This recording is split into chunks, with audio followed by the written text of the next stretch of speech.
ओम श्रीम महालक्ष्मी नमः। आप सभी का मेरे YouTube चैनल भक्ति सागर में पुनः स्वागत है। आज के अपने इस वीडियो में हम मार्गशीर्ष या अघन माह के महालक्ष्मी व्रत की बृहस्पतिवार की कथा का पाठ करेंगे तथा साथ ही महालक्ष्मी की पूर्ण कृपा प्राप्त करने के लिए महालक्ष्मी की आरती भी करेंगे।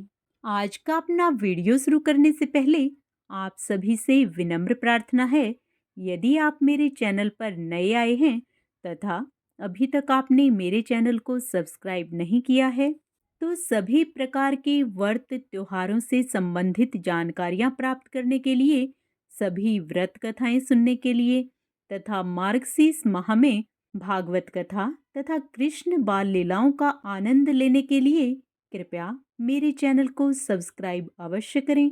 वीडियो यदि पसंद आता है लाइक एंड शेयर भी करें। कमेंट में जय माँ लक्ष्मी अवश्य लिखें।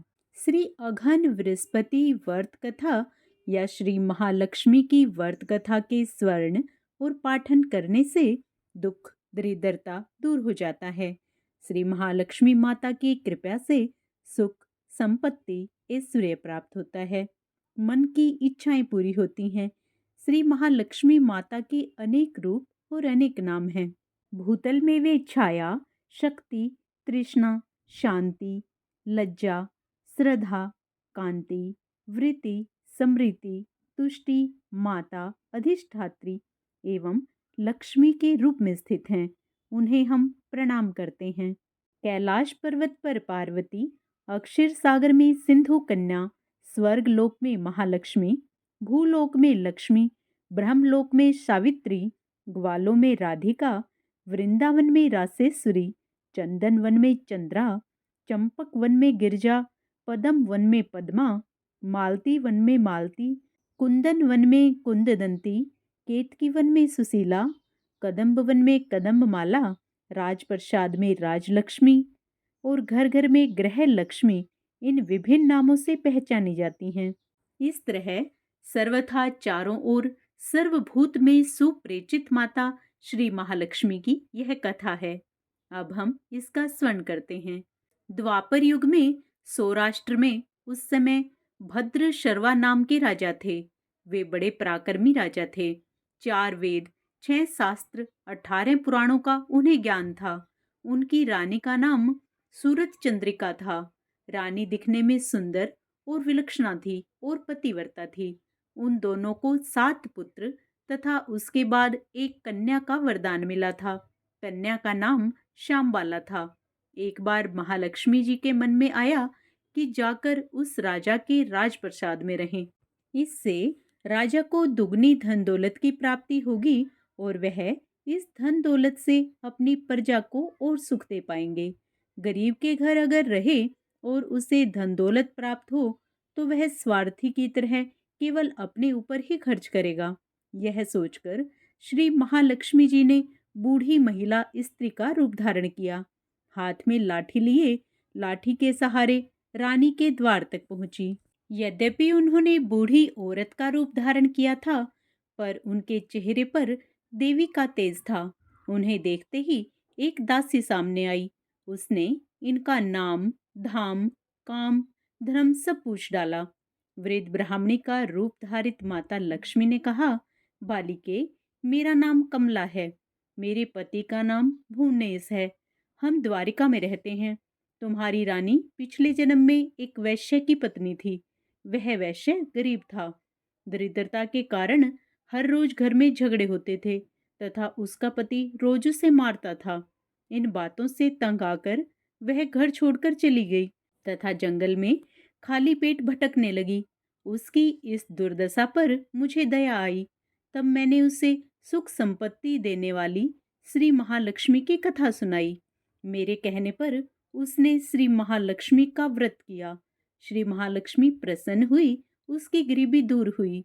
उसका घर संसार, दौलत, संतति, संपत्ति से भर गया। बाद में पति पत्नी दोनों प्रलोक सिधारे। लक्ष्मी व्रत करने के कारण वे लक्ष्मी लोक में रहे। उन्होंने जितने साल महालक्ष्मी का व्रत किया, उतने हजारों साल उन्हें सुख भोग मिला। इस जन्म में उसका जन्म राजघराने में हुआ है, परंतु वह श्री महालक्ष्मी का व्रत करना भूल गई है। उसे यह याद दिलाने मैं यहाँ आई हूँ। बुढ़िया की बातें सुनकर दासी ने उन्हें प्रणाम किया तथा श्री महालक्ष्मी का व्रत किस तरह किया जाए इस बारे में पूछा। बुढ़िया रूप धारण किए श्री महालक्ष्मी माता ने दासी को पूजा की विधि तथा महिमा बताई। इसके बाद वह दासी माता को प्रणाम कर रानी को बताने अंदर चली गई। राज वैभव में रहते हुए रानी को अपने ऐश्वर्य का बहुत घमंड हो गया था। संपत्ति तथा अधिकार की वजह से वह उन्मत्त हो गई थी। दासी द्वारा बताई गई बुढ़िया की बातें सुनकर वह आग बबूला होकर राजद्वार पर आकर बुढ़िया रूपी श्री महालक्ष्मी पर बरस पड़ी। उसे यह मालूम नहीं था कि श्री महालक्ष्मी माता बुढ़िया का रूप धारण किए द्वार पर खड़ी हैं। परंतु रानी का इस कदर रूखा बर्ताव तथा अपना अनादर देखकर माता ने वहां ठहरना ठीक नहीं समझा। वे वहां से चल पड़ी। राह में उन्हें राजकुमारी श्यामबाला मिली। उन्होंने श्यामबाला को सारी बात बताई। श्यामबाला ने अपनी ओर से श्री महालक्ष्मी माता से क्षमा मांगी। माता को उस पर दया आई। उन्होंने श्यामबाला को श्री महालक्ष्मी व्रत के बारे में बताया। उस दिन अघन मार्गशीर्ष माह का पहला गुरुवार था। श्यामबाला ने परम श्रद्धा से श्री महालक्ष्मी का व्रत रखा। फलस्वरूप राजा सिद्धेश्वर के सुपुत्र मालाधर से उसका विवाह हुआ। वह धन दौलत ऐश्वर्य वैभव से माला माल हो गई। पति के साथ ससुराल में आनंद से दिन बिताने लगी। इधर श्री महालक्ष्मी का रानी पर प्रकोप हुआ। फलस्वरूप राजा भद्रशर्वा का राज्य एवं राज कारोबार नष्ट हो गया। यहाँ तक कि खाने के भी लाले पड़ गए। ऐसी हालात में एक दिन रानी ने राजा से निवेदन किया, हमारा दामाद इतना बड़ा राजा है, धनवान है, ऐश्वर्यशाली है, क्यों न हम उसके पास चलें, अपना हाल उसे बताएं, वह जरूर हमारी मदद करेगा। इस बात पर राजा भद्रसर्वा दामाद के पास रवाना हुए। राज्य में पहुंचकर एक तालाब के किनारे थोड़ी देर विश्राम लेने के लिए ठहरे। तालाब से पानी लेने आते जाते दासियों ने उन्हें देखा। उन्होंने विनम्रता से उनकी पूछताछ की। जब उन्हें यह मालूम हुआ कि वे रानी श्यामबाला के पिता हैं, तो दौड़ते हुए जाकर उन्होंने रानी को सारी बात बताई। रानी ने दासी के हाथ राज परिधान भेजकर बड़े ठाट से उनका स्वागत सत्कार किया, खान पान करवाया। जब वे लौटने लगे तो सोने की मोहरों से भरा घड़ा दिया। राजा भद्रसर्वा जब वापस लौटे तो उन्हें देखकर रानी सूरज चंद्रिका खुश हुई। उन्होंने सोने की मोहरों से भरे घड़े का मुंह खोल दिया, परंतु घड़े में धन के बदले कोयले मिले। यह सब श्री महालक्ष्मी के प्रकोप से हुआ था। इस प्रकार दुर्दशा में और कई दिन बीत गए। इस बार रानी स्वयं अपनी कन्या के पास गई। वह दिन अघन माह का अंतिम गुरुवार था। श्यामबाला ने श्री महालक्ष्मी का व्रत किया, पूजा की, अपनी माता से भी व्रत करवाया। इसके बाद रानी अपने घर आई। श्री महालक्ष्मी का व्रत रखने पर उसे फिर से अपना राजपाट, धन दौलत, ऐश्वर्य प्राप्त हुआ। वह फिर से सुख शांति आनंद में जीवन जीने लगी। कुछ दिनों बाद राजकन्या श्यामबाला अपने पिता के घर आई। उसे अपने घर देखकर सूरज चंद्रिका को पुरानी बातें याद आई। यह कि श्यामबाला ने अपने पिता को घड़ा भर कोयला दिया था और उसे तो कुछ भी नहीं दिया था। इसी कारण श्यामबाला को पिता के घर आने पर उसका कोई आदर आतिथ्य नहीं हुआ, बल्कि अनादर हुआ। पर उसने इस बात का बुरा नहीं माना। अपने घर लौटते समय उसने पिता के घर से थोड़ा नमक ले लिया। अपने घर लौटने पर उसके पति ने पूछा, अपने मायके से क्या लाई हो? इस पर उसने जवाब दिया, वहां का सार लाई हूँ। पति ने पूछा, इसका मतलब क्या हुआ? श्यामबाला ने कहा, थोड़ा धीरज रखें, सब मालूम हो जाएगा। उस दिन श्यामबाला ने सारा भोजन नमक डाले बिना बनाया और परोसा। पति ने खाना चखा। सारा खाना नमक बिना था, इसलिए स्वाद न आया। फिर श्यामबाला ने थाली में नमक डाला, इससे सारा भोजन स्वादिष्ट लगने लगा। तब श्यामबाला ने पति से कहा, यही है वह मायके से लाया हुआ सार। पति को उसकी बात सही लगी। फिर वो दोनों हंसी मजाक करते हुए भोजन करने लगे। कहा गया है, इस तरह जो श्रद्धा भाव से श्री महालक्ष्मी की पूजा करते हैं, उन्हें माता की कृपा प्राप्त होती है, सुख, संपत्ति, शांति प्राप्त होती है, उनकी सभी मनोकामनाएं पूर्ण होती हैं। परंतु यह सब प्राप्त होने पर माता की पूजा को भूलना नहीं चाहिए। हर गुरुवार को व्रत पाठ अवश्य करना चाहिए। इस तरह श्री महालक्ष्मी की महिमा भक्तों की मनोकामना पूर्ण करती हैं। इस प्रकार श्री अघन बृहस्पति व्रत कथा या श्री महालक्ष्मी की गुरुवार की कथा संपूर्ण होती है। आइए अब व्रत का पूर्ण लाभ पाने के लिए माँ लक्ष्मी की आरती करें। ओम जय लक्ष्मी माता, मैया जय लक्ष्मी माता, तुमको निस दिन सेवत हरे विष्णु विधाता। ओम जय लक्ष्मी माता, उमा रमा ब्रह्माणी, तुम ही जग माता, सूर्य चंद्रमा ध्यावत नारद ऋषि गाता।